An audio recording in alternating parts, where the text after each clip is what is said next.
Olá, eu sou Lívia Leão e esse é o Li no Livro.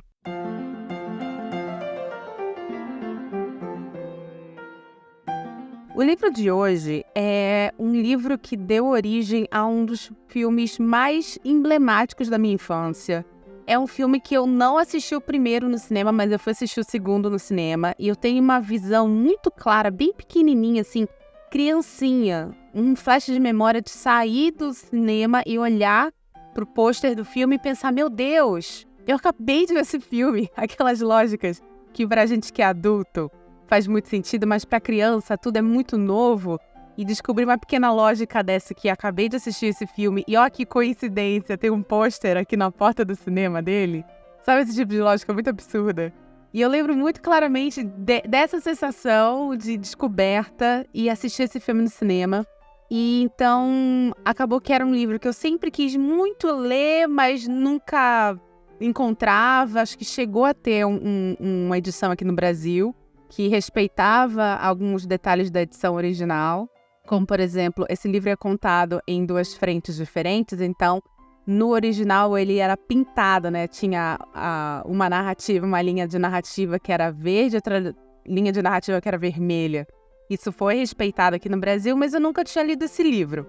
Encontrei-o no serviço de audiobook que eu assino, que eu não vou mais falar qual é, porque esses caras não me patrocinam. E aí eu falei, nossa, vamos lá, é agora. É agora, vou ouvir este audiobook. E realmente foi uma experiência muito legal, muito bacana, mas de uma tristeza. Como este livro é triste! E como você já viu no título do episódio, o livro é A História Sem Fim, do autor Michael Ende, que é um alemão, nascido em 1929 e falecido em 1995. Quando eu estava ouvindo esse audiobook, eu geralmente converso com o André quando eu estou me empolgando com alguma história. Eu vou e converso com o André quando a gente está no carro, quando a gente está comendo e tal, e vou conversando com ele sobre as coisas que eu estou lendo. E aí eu falando pra ele, falando assim, nossa, é um livro muito legal, é muito divertido, é muito bonito, mas nossa, ele tem uma vibe tão melancólica. Esse livro, ele é extremamente melancólico do começo ao fim, ele tem um tom de tristeza muito grande. Aí eu fiz uma piada ridícula, gente, então peço já desculpas aqui pra vocês, mas eu virei pro meu marido e falei assim, deve ser porque é um livro alemão. Ai, eu sei, xenofobia, desculpa aí, enfim. E aí, o meu marido, na hora, que é um dos homens mais perspicazes que eu já conheci na minha vida, virou pra mim e falou, o autor é alemão? Eu falei, é. E então, esse livro foi escrito antes ou depois da Segunda Guerra? E é aí que veio o clique na cabeça. Este livro, ele é um fruto muito claro dos traumas de guerra desse autor. Então, vamos começar agora a falar sobre ele para vocês entenderem. Eu vou resgatar algumas coisas dessa biografia dele mais na frente durante o episódio, quando a gente vai falando somente da narrativa. Enfim, Michael Ende é um escritor alemão de livros de fantasia e infanto-juvenis especificamente. Ele foi o filho único de um pintor e uma fisioterapeuta. Ele cresceu num bairro... Ele nasce, na verdade, na Bavária. Na Bavária ou na Baviera, agora eu não vou lembrar. Mas ele muda para Munique bem cedinho, acho que com 4, 5 aninhos ele tá mudando para Munique com os pais. E eles vão morar num distrito, num bairro que era onde os artistas, pintores moravam. Então ele vai crescer cercado de muita arte, de muita criatividade. E como filho único, ele é muito encorajado a seguir arte, né? Isso vai acontecer até 1936, quando o partido nazista, que começa a tomar a Alemanha, vai banir o trabalho especificamente do pai dele. Esse rapaz, então, ele começa a ter contato com o partido nazista da pior maneira possível. E ele acaba, por causa disso, ficando extremamente traumatizado. E isso vai marcar a obra dele, porque ele vive a Segunda Guerra durante anos muito complicados da vida, que é exatamente assim, como final da infância até a adolescência. Ele tinha 12 anos quando começa a Segunda Guerra Mundial e ele começa a testemunhar os bombardeios na Alemanha. Ele acaba sendo vítima de um atentado em 43. Ele tá na casa dos tios paternos, o pai e a mãe mandam ele para lá para tentar escapar dos bombardeios. E sem falar que é guerra, né? Então, todo aquele drama que estava acontecendo lá. Vai ter um atentado nessa cidade, que acho que é Hamburgo, que é a cidade onde o tio paterno dele mora. E ele tá envolvido. Ele tá envolvido assim, ele é uma das vítimas desse atentado. Ele acaba saindo, graças a Deus, com saúde. O tio pega ele e despacha ele de novo para Munique. Em Munique, em 44, isso aconteceu em 43. Em 44, já em Munique de novo, o pai dele perde o estúdio e mais de 250 pinturas. Todo o trabalho que o pai dele vai ficar de legado foi salvo quando eram trabalhos que já tinham sido vendidos, porque o que eles tinham, tudo foi queimado. E as tropas americanas prendem o pai dele e só soltam depois da guerra, né? Quando a guerra já tá finalizada. Em 45, ele vai ser convocado aos 16 anos de idade, mas ele vai fugir e vai se juntar a um grupo de resistência contra a SS. Prestem muita atenção nisso, porque isso é muito óbvio, o papel da SS como uma vilã no livro História Sem Fim. A gente vai ver isso. 3 amigos dele que não conseguiram escapar dessa convocação morrem no primeiro dia de combate. Primeiro dia que vão para combate, eles falecem. E eram amigos de escola dele. E no meio de tudo isso, ele vai começar a ter contato com poesia alemã. E era uma poesia que estava proibida pelo Partido Nazista. Então, por mais que ele não fosse um homem judeu, ele sofre muito na guerra, mas ele mantém a força do espírito dele, né? Então, ele vai se refugiar na poesia, ele vai entrar nesse grupo secreto de resistência contra a SS, ele vai manter, né, essa luta eterna contra o Partido Nazista. E eu acho que isso acaba influenciando extremamente não só essa como outras obras dele, porque quando você vai ler depois que acaba a guerra, ele termina a escola custeado pelos pais de uma namoradinha que ele tinha, que não queriam ele perto dela, então falou assim, a gente paga para você estudar longe. Ele vai estudar longe, ele vai se formar, ele vai se dedicar a escrever livros. Porém, ele sempre foi muito subjugado pelos críticos, exatamente porque ele escrevia fantasia e os críticos falavam que a obra dele era muito escapista. O que faz sentido porque dentro dos piores momentos, não é só apenas uma fase complicada da vida, né, a adolescência, mas além disso ele está vivendo esta adolescência com o pai preso, no meio da Segunda Guerra Mundial, na Alemanha, ele vai usar a arte como escapismo também. E a gente vai ter aqui no livro História Sem Fim um momento em que para mim fica muito óbvio isso, sobre como, na verdade, a fantasia para esse homem é sim um escapismo do sofrimento, porém ele tem a noção que ele não pode simplesmente usar isso para se desconectar com o mundo. E ele fala sobre isso em História Sem Fim.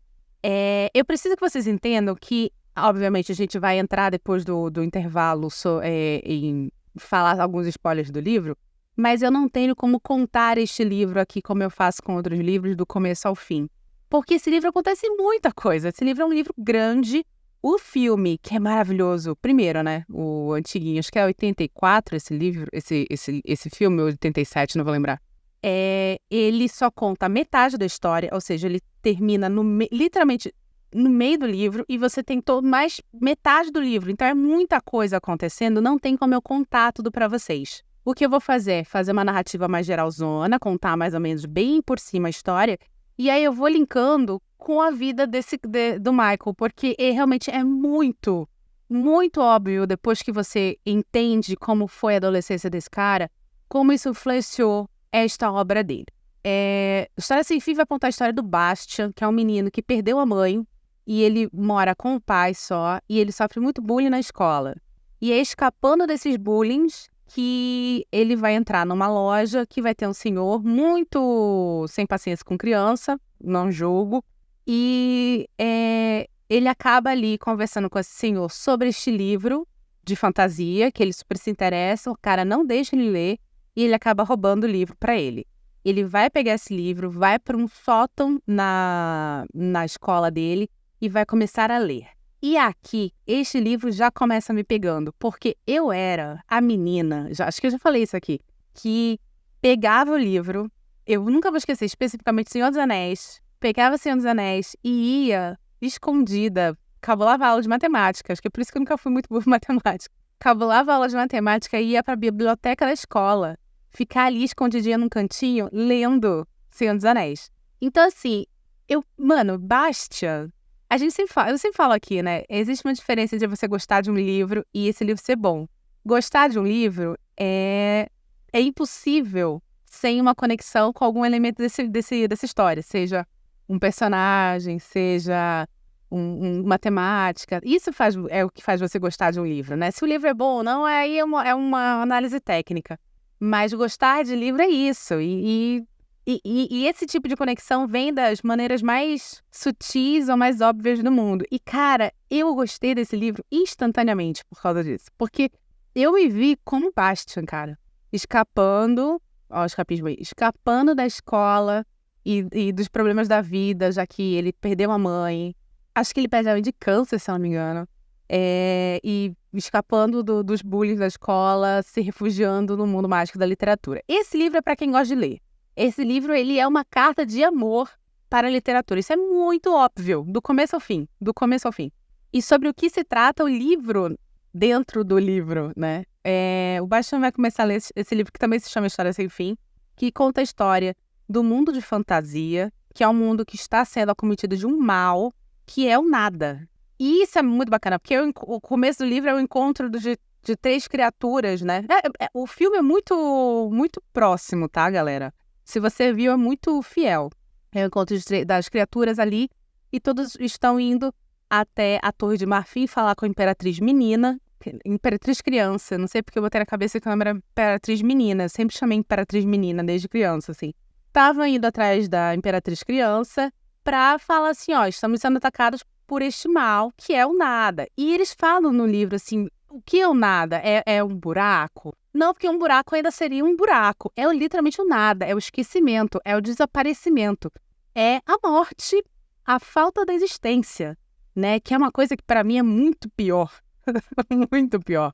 E eles estão indo lá, só que eles descobrem no meio do caminho que a Imperatriz Criança está profundamente doente e que ela precisa da ajuda de uma pessoa específica, que ela fala lá, que é um menino indígena, bem claramente baseado em povos indígenas, o povo dele, chamado Arthreil. Cara, melhor personagem Arthreil. Ele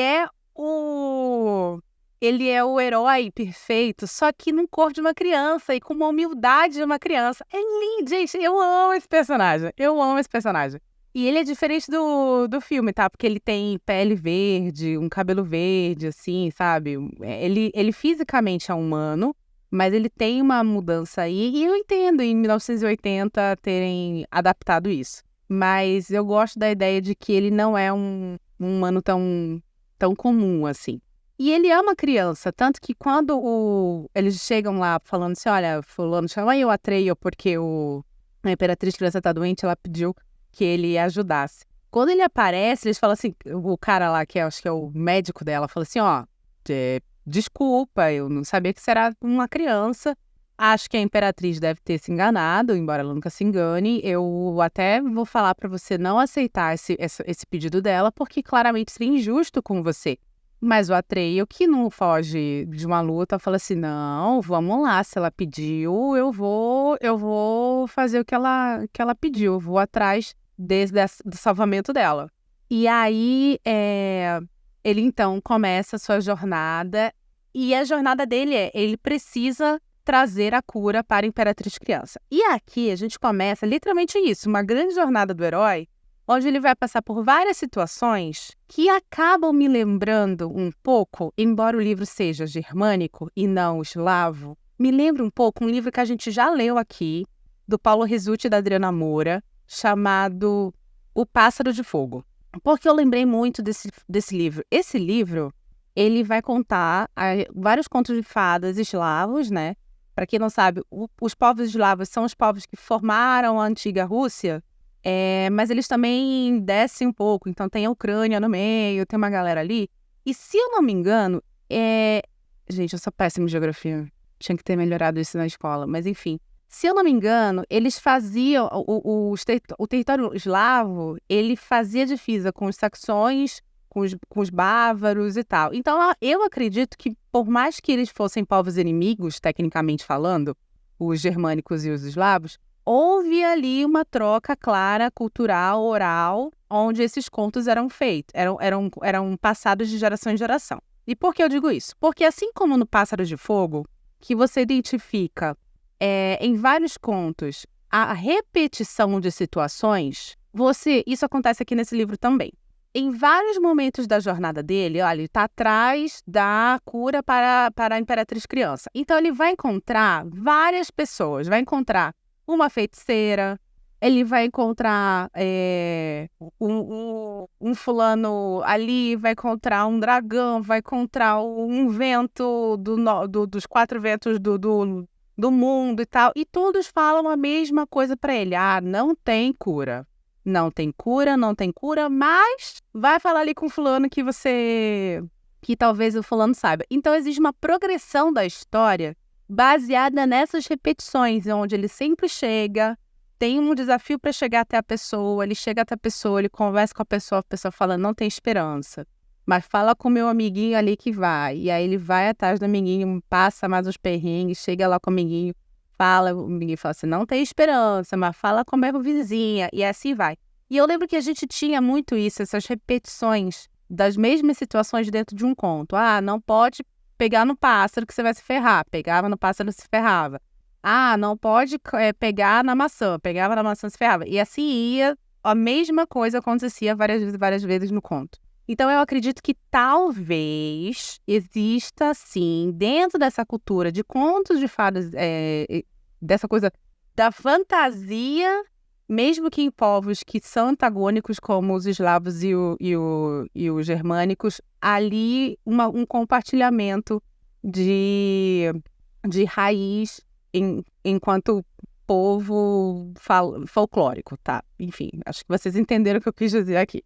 Assim que ele encontra a primeira pessoa com que ele vai falar, que é uma feiticeira, para chegar até ela, ele precisa passar por um pântano chamado Pântano da Tristeza. E aqui, se você assistiu o filme original, você chorou nessa cena que o Atreio, ele tem um cavalo que é um Antrax, que é um cavalo lindo, que no livro é um cavalo falante, tá? No filme não é, mas é um cavalo falante, super amigo dele, sabe? É a alma gêmea dele. Neste momento, neste pântano, este cavalo vai falecer. Essa cena no filme é traumática. Eu assisti esse filme acho que há uns 3, 4 anos atrás. Reassisti, no caso, né? E, cara, eu chorei feito criança nesse filme, nessa cena. E aqui, a mesma coisa. Só que eu acho que tem o agravante de como o cavalo pode falar. Cara, o que ele descreve é uma das coisas mais tristes da face da Terra. Aliás, esse começo desse livro fala muito sobre a falta de esperança, né? E é exatamente isso que o cavalo fala. O Atreio, ele não é capturado pela tristeza do pântano, porque quando a Imperatriz Criança mandou chamá-lo, ela mandou uma pedra preciosa para ele, que era encantada, que fazia com que ele ficasse, então, livre desse tipo de influência mágica. Mas o cavalo não. Então, o cavalo descreve que ele é tomado por uma falta de esperança e um desânimo muito, muito grande. E ele vai sendo tomado por essa falta de esperança e esse desânimo que vão se transformando num pesar. E esse pesar é literalmente isso, é um pesar não só do sentimento no coração, ele é um pesar físico. E o cavalo vai se entregando e ele vai afundando no pântano. E não há nada que o Atreio possa fazer, porque tá ali a criatura que ele mais ama na vida, que ele não consegue pensar na vida dele sem essa criatura, se entregando a uma tristeza que literalmente aquele cavalo não vê mais sentido na vida, sabe? Não existe esperança, não existe futuro, não existe história para esse cavalo mais. E ele afunda nesse pântano. E é uma das cenas que eu mais... Gente, eu tava fazendo orçamento. Tava revendo o orçamento de RH de 2024. Eu tive que parar, porque eu não conseguia parar de soluçar essa cena. Foi um negócio, assim, pesadíssimo essa cena. Pesadíssimo. Não, mentira, não foi isso. Essa foi uma outra cena. Nesse dia eu estava... O André estava do meu lado jogando LOL. Foi isso. Esse livro você chora em vários momentos. Essa em específico foi isso. Eu lembro que eu tava... Isso, foi isso que aconteceu. Eu tava jogando Frostpunk enquanto tava ouvindo o audiobook. O André tava jogando League of Legends do meu lado. E aí eu pausei Frostpunk, eu olhei pro André e o André, que foi? Eu falei, eles chegaram no pântano da tristeza. E aí o André estendeu a mão dele pra mim e falou, força. E foi o que aconteceu. Eu chorei feito uma condenada. Esse outro foi um outro momento também tristíssimo, mas da segunda parte do livro. Que aí eu tava fazendo meu orçamentinho ali e, nossa, foi pesado. Enfim, vamos chegar lá. Então, esse tipo de sentimento vai permear o livro inteiro. O livro, na verdade, o grande vilão dele é o nada.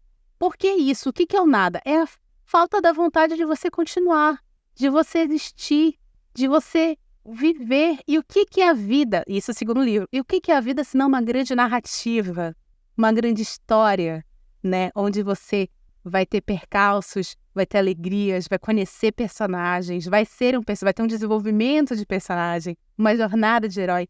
E é isso que o livro traz para você.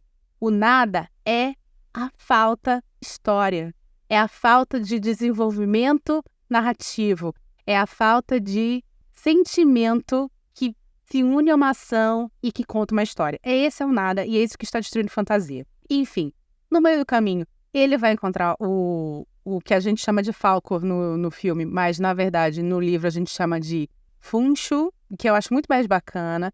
Ele, no livro, é um dragão mesmo, tem uma característica de dragão asiático, mas no filme ele tem essa coisa meio cachorro. E eu adoro eu adoro esse personagem, tanto no livro quanto no filme, porque ele é um dragão extremamente inteligente. Ele é um dragão da sorte, né? Então ele tem essa coisa das coisas funcionarem, dele trazer uma nova vida pro Atreio depois que ele perde o Antrax. É muito bonito o relacionamento deles. Existe um momento que o Atreio vai falar com os ventos sopram ele para longe, os dois caem. Como ele é um dragão, ele vai cair no mar, ele vai ficar extremamente machucado, mas ele mesmo assim consegue encontrar o Atreio. É uma sensação horrível quando eles se separam. Enfim, vão ficar muito machucados, mas vão continuar. Eles só se fodem, na verdade, tá? Nessa primeira parte do livro. Eles vão se fuder direto, vão se machucar, vão se perder um do outro, enfim. Mas até que existe um momento em que o Atreio, ele consegue chegar num local, e aí neste local existe um oráculo chamado Uyulala, que é um oráculo que é como se fosse invisível. Ele está numa floresta, como se fosse invisível. Mas o que é bonito nessa cena é que você vai entendendo aos poucos que esse Uyulala não é que ele seja invisível realmente. É que ele não existe como uma criatura física. Ele existe como uma música. Ou seja, ele é a arte. Gente, esse livro é muito lindo. É muito lindo esse livro. Ele é a arte. E a arte traz para ele... E olha que bacana, vamos lembrar que no meio da luta dele lá contra o Partido Nazista, ele vai ter contato com a poesia e começar a ler muita poesia, inclusive escrever poesia. O Atreio só consegue se comunicar com esse oráculo através da música. E o que não é a música, senão uma forma de poesia? E aí, eles começam a conversar através da música, que obviamente no livro é uma poesia, né? Porque você não vai ter ritmo, né? Não tem uma partitura ali no livro. E eles vão começar a conversar, e aí o Uyulala conta pra ele que para ele salvar a Imperatriz Menina, ele precisa encontrar uma criança humana. Porque esta criança humana é que vai dar o nome novo para a Imperatriz Menina. E é quando... Imperatriz Criança, desculpa. E é quando esta Imperatriz Criança ganha um novo nome, é que uma nova história começa e, claramente, a vida dela começa de novo. E só essa criança pode fazer isso. Só que o Atreio não sabe como encontrar essa criança. E o Uyulala fala para ele, olha, Os humanos não ficam aqui, os humanos ficam no mundo deles, você teria que entrar no mundo deles, mas isso não é possível. E meio que uma situação assim, do tipo assim, olha, eu te avisei o que é pra fazer. Como tu vai conseguir, isso aí já é um problema teu. E aí o Yulala, é muito bonito isso, porque durante essa conversa, o Yulala fala assim, olha, então agora eu posso deixar de ser cantado. E aí meio que é um oráculo que morre nessa cena, porque é literalmente uma música que não será mais cantada. E, gente, esse livro inteiro é isso. Inteiro é tristeza, melancolia, mas ao mesmo tempo uma eterna busca pela esperança que vem em formato de história, que vem em formato de poesia, que vem em formato de música. É um ode à arte esse livro. É isso, é de uma beleza incrível. E, enfim, e aí, paralelo a todas essas viagens que ele está fazendo, junto com o Funcho, ou o Falco, como você desejar chamar, existe um lobo que está atrás dele, que é uma criatura enviada pelo nada para capturar e matar o Atreio e não deixar com que a Imperatriz Menina fique boa, porque ela pode ajudar a trazer fantasia de volta. E esse lobo, que na verdade é um lobisomem chamado Gmork, ele me pegou muito porque quando eu li isso, e eu já estava ciente do passado com a Segunda Guerra Mundial do autor, mas eu não sabia sobre a parte que ele lutou contra a SS. Que aí eu fui pesquisar, um dos símbolos utilizados pela SS era o lobo ou lobisomem. Tanto que você tem filmes de exploitation na década de 70 em que você tem lobisomens nazistas, lobisomens contra nazistas. Porque você tem esse tipo de símbolo grudado, muito conectado à SS, que usavam, inclusive, o seu símbolo estilizado junto com um desenho de um lobo. Então, eu acho que é muito óbvio essa alusão que o autor faz a esse vilão. E existe um momento, obviamente, que o Atreio vai encontrar esse vilão e eles vão se enfrentar. E neste enfrentamento, na verdade, assim, o Atreio encontra o lobisomem já está preso, eles começam, então, um embate ideológico, digamos, emocional, porque o Atreio ele se sente compelido a salvar aquela criatura e aquela criatura deixa muito claro para ele, se você fizer isso eu vou te matar. Primeiro que você não vai conseguir, porque eu tô preso aqui por mágica. E segundo, se você fizer isso eu vou te matar porque é a minha natureza. E eu estou aqui para pegar você e te matar. E eles começam uma grande batalha verbal. O lobisomem vira pro Atreio e chega e fala assim, por que você não se entregam nada? Por que você não se entrega? Você não tá cansado dessa vida? Você não tá cansado de eternamente falarem pra você que você não tem esperança? Não tem esperança. Não tem porquê continuar. Por que você não se entrega ao nada? E ele revela que o nada, na verdade, captura, né, quando a criatura, sei lá, a fadinha de fantasia é pega pelo nada, não é que a fadinha de fantasia desapareça, ela é transportada para o mundo dos humanos. Só que no mundo dos humanos ela não vai ser uma criatura, ela não vai ter vida, ela não vai ter história, ela vai ser uma mentira.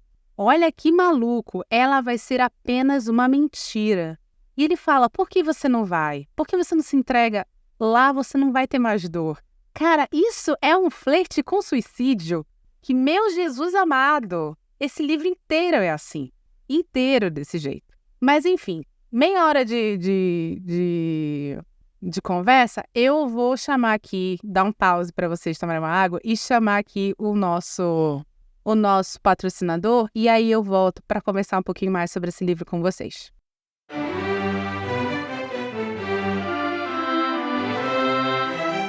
Oi, já o episódio continua.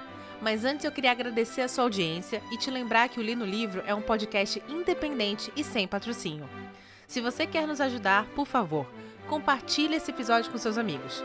E estamos nos principais agregadores de podcast, inclusive agregadores gratuitos. Obrigada!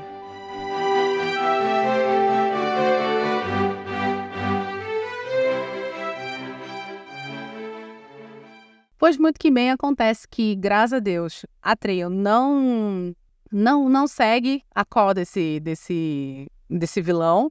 Amém. O lobisomem acaba falecendo, mas mesmo morto, quando o Atreio vai tocar nele, ele fecha a mandíbula dele no braço do Atreio, que fica muitíssimo mal. O Fuxo consegue encontrá-lo ali e eles finalmente vão até a Imperatriz Menina, porque, enfim, estão muito ferrados, não tem esperança, não tem como ir pro mundo dos adultos, do mundo das crianças, do mundo humano, no caso, olha só. Freud explica aí essa minha falha.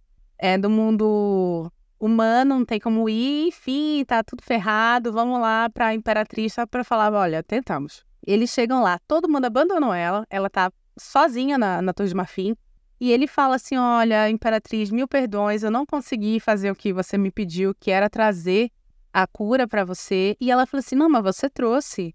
E aqui tem uma coisa muito bacana, existe um momento na história, numa das jornadas, numa das aventuras do Atreio, que ele vê no espelho uma criança gordinha lendo um livro. Esta criança é o Bastian. E aí a Imperatriz fala uma coisa muito legal pra ele, que na hora eu não entendi muito bem, que eu achei meio escroto da parte dela, mas depois, agora conversando sobre, eu entendi. Ela vira pra ele e fala assim, você me trouxe, você trouxe a solução pro meu problema. E ele fala assim, não trouxe não. Ela fala assim, não, você trouxe. A sua jornada, ela é uma aventura. E essa aventura precisava ser vivida para capturar a atenção daquele que vai salvar minha vida, que é a pessoa que está lendo este livro agora, que é o Bastian. E ao mesmo tempo nós, gente, porque nós também estamos lendo esse livro. Olha que lindo, olha que louco, maravilhoso. Mano, sério, esse livro é maravilhoso. Esse livro é maravilhoso. Olha, sei lá, conhece alguma criança? Conhece uma criança, assim, pelo amor de Deus, não muito nova, assim, 9 anos até 14. Pega e compra esse livro e dá de presente, porque, pelo amor de Deus, isso precisa ser lido. Isto precisa ser lido. Que livro incrível! E aí você entende que, e o próprio Bastian, que tá lendo essa história, também entende que ele faz parte dessa história, assim como o Atreio, assim como o Funcho, assim como a Imperatriz Criança. E o Bastian precisa, naquele momento, dar um nome para a Imperatriz Criança, senão ela vai morrer. Só que o Bastian, ele se nega a fazer isso. E ele se nega a fazer isso porque ele entende que no momento que ele fizer isso, ele vai ser transferido para dentro de fantasia. Mas se ele for transferido para dentro de fantasia, ele tem medo da rejeição daquelas criaturas com ele. Ele tem medo porque ele é gordinho, ele se acha fraco, ele se acha fracassado, ele tem medo. Então, simplesmente o medo dele impede com que ele se una ao pessoal da fantasia e não dê um nome para a Imperatriz Criança. E aí fica uma situação muito chata, por sinal. Porque a Imperatriz, coitada, fica assim, ele vai me dar o nome agora. Não, agora ele vai me dar o nome para eu sobreviver. E nada. E ela não entende por que o leitor não dá o nome para ela, que seria o Bastian. É quando, então, ela decide ir até um ancião. Eu não sei como, mano, porque ela não tava morrendo. Eu fiquei pensando nisso enquanto eu tava ouvindo o livro. Eu falei, por que você me mostrou essa menina? Essa menina não tava morrendo? Como é que ela... Bom, enfim, e um cara que é um velho que fica numa montanha, ela vai ter lá, e esse cara tem um livro. E ela fala assim, leia pra mim esse livro. E aí ele começa a ler, e aí o Bastian percebe que a história vai se repetindo, começando com ele encontrando o velhinho lá na livraria que tem um livro, e ele rouba o livro, ele vai... Então é quando ele realmente cai a ficha de que ele é o herói escolhido, o salvador, na verdade, porque o herói é o Atreio. Ele é o salvador, ele precisa dar um nome para ela, e ele dá o nome de Moonchild, que seria criança da lua, filha da lua, na verdade. Filha da lua, que era uma referência à mãe dele, que faleceu.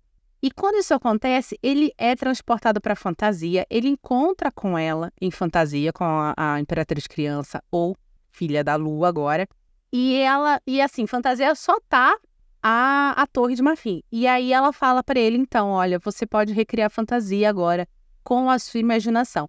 E ele recria a fantasia, inclusive ele recria a si mesmo.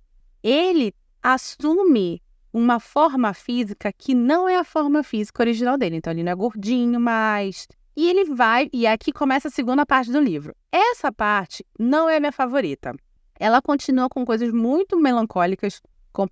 Tem um caso de um leão que me lembra muito Crônicas de Nárnia, em que este leão ele fica no centro de um deserto e é muito louco, porque toda vez que ele se desloca, o deserto desloca junto com ele. E é um deserto muito árido, um local muito inóspito. Então, ele vive sozinho, porque nenhuma criatura consegue chegar até o centro do deserto, que é onde ele está. Porém, ele morre todas as noites para que uma linda floresta renasça. E aí, no dia seguinte, quando ele acorda, ele renasce, ressurge, esta floresta morre. Então, ele faz parte de um ciclo da vida, na verdade, dentro deste deserto. É lindo! É triste, mas é belíssimo, né? Porque é isso, é o nascer e o morrer da fauna e da flora. Então, assim, essa segunda parte continua tendo coisas belíssimas, né? Ainda com esta coisa sobre essa vibe meio melancólica. Porém, me pega muito o fato que o Bastian não é tão carismático como, por exemplo, o Atreyu. Eu já não tenho, como leitora, tanto interesse em acompanhar as aventuras do Bastian como eu tinha ao acompanhar as aventuras do Atreyu.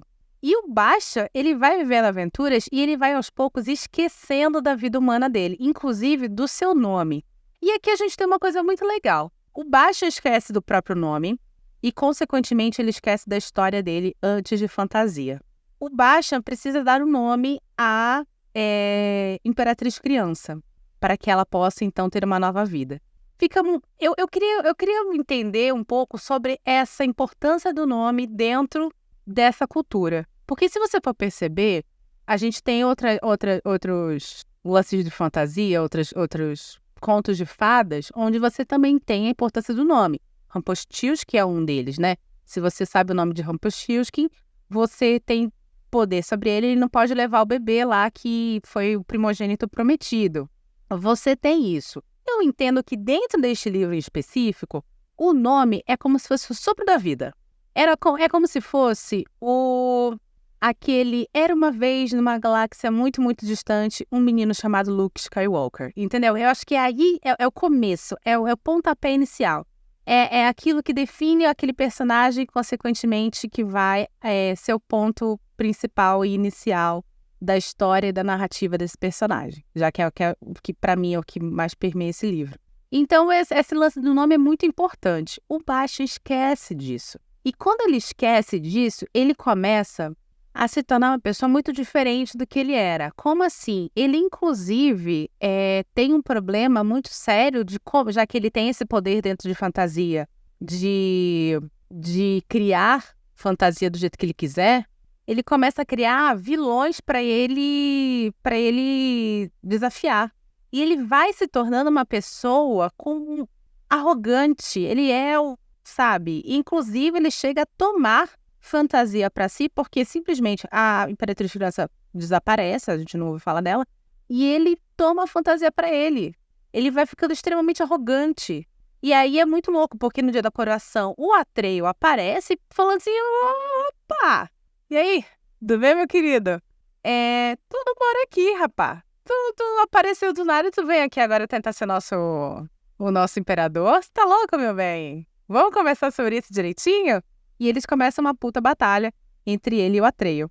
Aliás, o Atreyu, infelizmente, leva pior nessa, porque, né, o Bastian tem muito mais poderio do lado dele, já que ele é o criador de fantasia, né, da nova fantasia.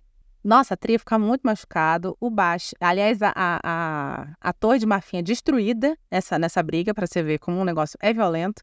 E aí o Bastian, então, segue vagando por fantasia, sem lembrança nenhuma da sua vida no mundo humano, até que ele encontra uma cidade que tem todos os antigos humanos que já foram para a fantasia. E lá eles têm o mesmo problema que ele. Eles não conseguem se lembrar da vida deles pregressa.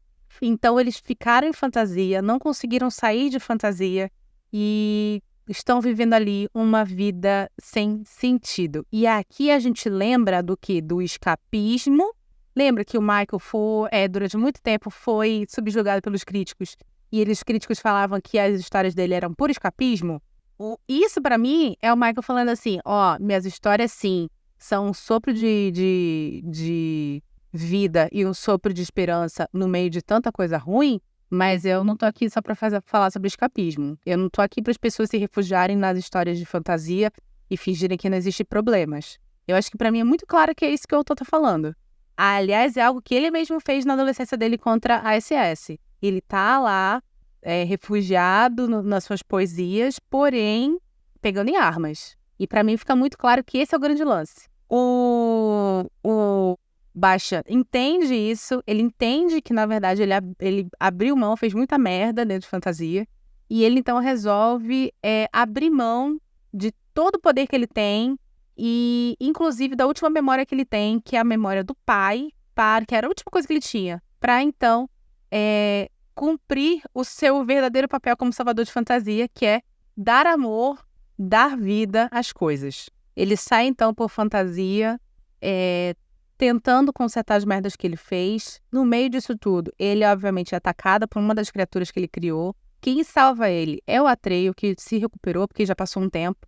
E é dito pro Bastian que ele precisa encontrar a água da vida. Porque se ele beber a água da vida, se ele entrar em contato com a água da vida, ele consegue recuperar as memórias dele e ele consegue, então, voltar para o mundo humano com suas memórias. Mas ele fala pro Atreio que ele não se lembra mais de nada, que ele não consegue encontrar, que ele vagou durante muito tempo tentando consertar tudo, não conseguindo, e ele tá desesperado. E ele, inclusive, lembra de uma pedra que a Imperatriz Criança tinha dado pro Atreio? Ela dá pro Bastian quando o Bastian chega em fantasia. Ele devolve essa pedra pro Atreio. E aí o Atreio segura na mão dele e eles entram na pedra, porque é lá dentro que está a água da vida, já que o Bastian, por causa da sua empáfia, não conseguiu ver aquilo que estava mais próximo de si, que era a sua salvação, que era o caminho de volta para casa. E aí lá, a água da vida fala para ele, então, primeiro, qual é o seu nome? Segundo, você cumpriu todas as suas missões aqui em fantasia? Quem fala o nome dele para ele é o Atreio, porque ele não se lembra, mostrando aí que é sempre importante você ter amigos e pessoas ao seu redor que não te deixam, né, se entregar ao nada, que não te deixam cair no pântano da solidão e nem esquecer de quem você é, e acho que isso é o mais importante. E aí ele fala, e o Atreio fala pra ele assim, vai que qualquer missão que você tenha deixado, eu cumpro. Aliás, naquela parte, que é a minha parte favorita dessa segunda fase, que é a parte do leão que eu comentei com vocês, o Bastian fala pro leão quando tá indo embora, né? Fala assim, olha, eu vou voltar pra visitar você não vai ficar sozinho. Só que aí é dito, o narrador fala, ele não pôde cumprir essa promessa, mas outra pessoa cumpriu essa promessa por ele, que é exatamente o Atreio, que fica então em fantasia como sendo agora o grande salvador e o grande herói de fantasia, inclusive cumprindo todas as missões que o Bastian deixou pra lá, porque foi tomado pela arrogância. Bastian então retorna ao mundo dos humanos, ele conta pro pai dele todas as aventuras que ele teve, lembrando que quando ele toma a água, ele volta para a forma natural dele, né, que é gordinho, uma criança gordinha, e ele se sente bem pela primeira vez na vida, tendo retornado à sua forma, porque seu corpo também faz parte da sua história, né? Isso é muito bonito. Gente, esse livro é muito bonito. Aí ele vai, conta pro pai todas as aventuras que ele viveu, e o pai acaba, óbvio, não acredita, mas entende que aquilo ali é uma forma dele lidar com a vida. E acaba ele mesmo nascendo dentro do seu coração um pouquinho de alegria. Enfim, mais uma vez aqui, literatura, história, narrativa, trazendo acalento para a alma, que é o que mais você lê nesse livro. Ele vai lá com como é o nome? O senhorzinho, né, que foi o que era dono do livro no começo deste livro. E ele fala e vai pedir desculpa porque roubou e perdeu, mas ele fala assim, não, na verdade eu também fui para fantasia em um momento e este livro saiu da minha mão e foi parar na mão de outra pessoa, que no caso é você, e agora este livro vai parar na mão de outra pessoa, porque a gente está aqui para isso, e o que a gente pode fazer é contar ao mundo as aventuras incríveis desse mundo de fantasia que a gente viveu e, através disso, dar continuidade à existência de fantasia. E acaba este livro maravilhoso, incrível, chamado História Sem Fim, que, mais uma vez, eu sinto que perde um pouco o ritmo na segunda parte, mas porque o Bastian, ele não tem tanto carisma quanto o Atreio. Eu, particularmente, garrei a mão no Atreio de um jeito, você não tem ideia. E aí, eu acho que é um livro que o Michael, ele fala uma coisa muito bonitinha, né? Ele diz que ele escreve o livro, todos os livros dele, que são livros de fantasia infanto-juvenis, que ele escreve os livros dele para a criança que ele era. Isso é muito bonitinho e eu acho que é assim mesmo. Eu tenho um pouco de preconceito, e isso é uma coisa minha, tá? Não tô falando que é certo. Mas eu tenho um pouco de preconceito, como, por exemplo, a pessoa tem, sei lá, 60 anos de idade, é completamente ficcionada com Harry Potter. Eu fico um pouco assim, porque eu penso assim, gente, mas, né, vamos lidar com isso na terapia, né? Por que você gosta tanto? O que te pega? É um livro infanto-juvenil, o que esse livro infanto-juvenil te pega, tal? Cara, esse livro me deu um tapão, fechou o livro, deu um tapa com ele na minha cara a respeito disso, porque eu me senti extremamente relacionada a esse livro, que é um livro infanto-juvenil. Ele traz temáticas muito, muito profundas e que me pegam como leitora, como pessoa, principalmente, muitíssimo. Me pega assim, eu chorava horrores, né, ouvindo esse livro, gente, vocês não têm ideia. Então eu entendo isso agora, que é uma coisa que eu não entendia antes. E eu acho que é isso que eu quis dizer quando uma vez eu fiz um livro sobre como eu não conseguia mais ler livro de fantasia, porque eu tava virando muito cínica. Eu acho que foi isso, acho que eu entrei na Pedra Mágica e também um pouquinho de Água da Vida agora.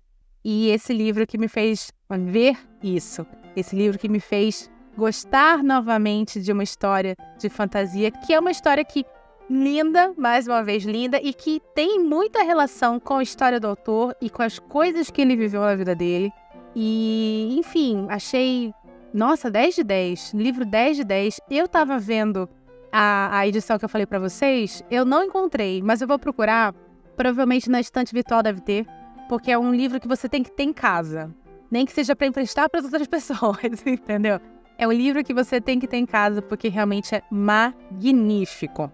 E é isso, se você gostou desse episódio, por favor, compartilhe com seus amigos. Estamos nos principais agregadores públicos, agregadores pagos. Lembre-se de inscrever na nossa newsletter. Ele não tá mais no Google, tá, gente? Muita gente estava me procurando falando que estava com medo de clicar no link. Então agora ele está no link do MailChimp mesmo, que é por onde eu vou mandar a newsletter no final do mês. Lembrando que outubro agora, próxima semana já, nós vamos ter 2 especiais, às segundas-feiras e às quintas-feiras. Especial de outubro ali no livro, como sempre, e na quinta-feira especial de Halloween. Então prepare-se para 9 episódios de Li no Livro em outubro. Aliás, eu já li praticamente tudo, eu só preciso sentar e gravar agora, meu Deus do céu. Enfim. Compartilhe nosso episódio. Quando você receber nossa newsletter, compartilhe também. É assim que você ajuda o Li no Livro. Você ajuda o Li no Livro levando este episódio e tantos outros para mais pessoas, tá bom? Muito obrigada. Meu nome é Lívia Leão e esse foi o Li no Livro.